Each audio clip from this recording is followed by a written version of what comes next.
everybody. It is time to fly until you die, because I'm Chaz with Board Game Geek with Vincent, and we're going to be looking at the board game adaptation of Jetpack Joyride. So I actually saw a demo of this at BGG Spring, and that was the first time I saw it. And I was really excited because this is one of the 5 game apps I actually have on my iPad still. So, fair enough. Yeah. So it's been a very popular. I think it's been downloaded more than 800 million times. It doesn't surprise me. It's really addictive. Yeah, absolutely. Yeah. So we partner with Halfbrick, which is actually an Australian-based app developer to make this adaptation. It was done by Michał Gomski, with a Polish person, actually who works with us now in a full-time capacity as a game designer. Oh, cool. The guy is that clever. And I have to say, we saw over 12 or 13 different prototypes of this adaptation, and this one the most clever. So let's jump into it. Yes.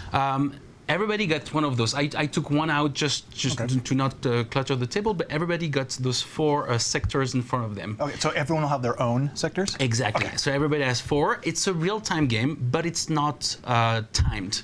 The game finishes as soon as one of the players comes out, but there is no incentive to be first to come out, really, because the goal is really to try to maximize your score. So how does it work?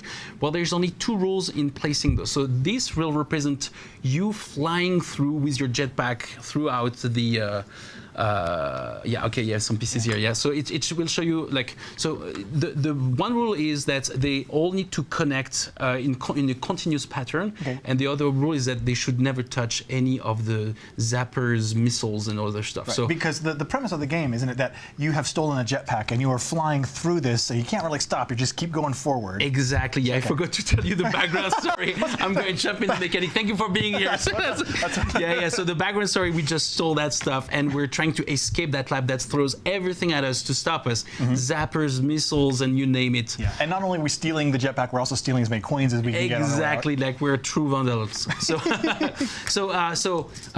3, 2, 1, go. Everybody start to take those pieces. You can only take one piece at a time. And if it doesn't fit, you can put it back, and then you fly through. So it will be too easy if it was just about getting out. Every round there is 3 rounds total.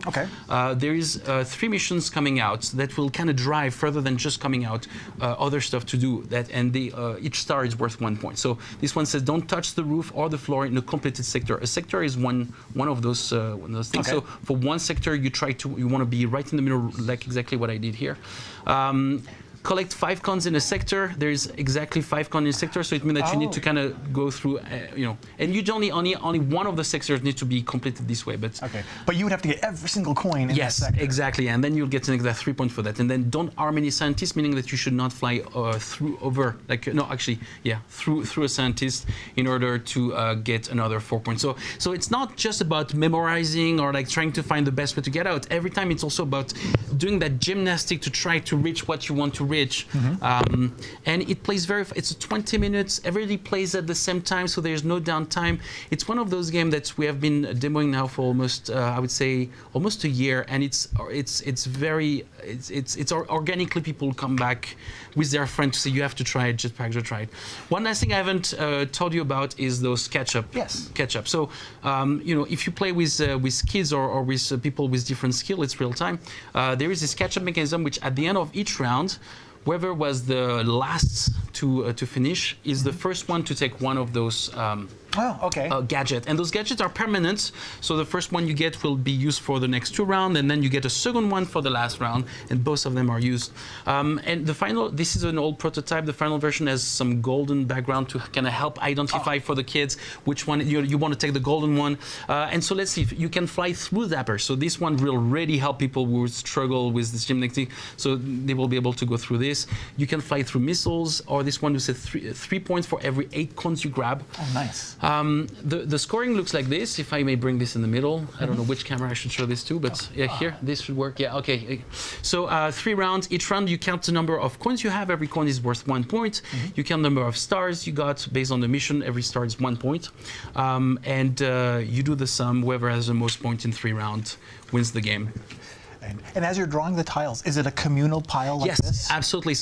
And there is only a certain amount of each type. Okay. So at some point you might actually run out of those, and so you'll Be fight looking, going, exactly. "Oh, And there's no, there's what's only close? this one. What's on the Yeah, close?" exactly. Yeah. So you're gonna have to still on top of it adapt with what is left on the pile.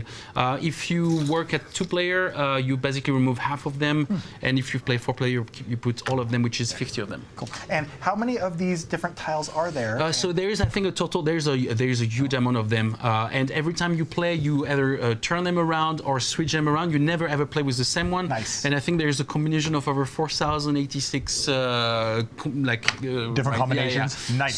So there, it's very unlikely you'll ever run twice the same run. So excellent, excellent. And where is this in its production at this point? This is almost done manufacturing. It's probably in retail mid-June this year. Mid-June. So we're not that far away. So. Excellent. Yep. Cool. Yeah, and you've really captured the essence of the Jetpack Joyride. So it's really a pleasure to see. I have to say, when Michał showed up, I think it was literally the last prototype we saw and tried, and we're like, "Hallelujah, this is the one." We're just publishers. I'm just materializing the work of extremely talented designers. I have to say, Michał really made something phenomenal here. So cool. Well, okay. So around June, thank you for sharing it with us, Vincent. Thank you so much for having me. Take care.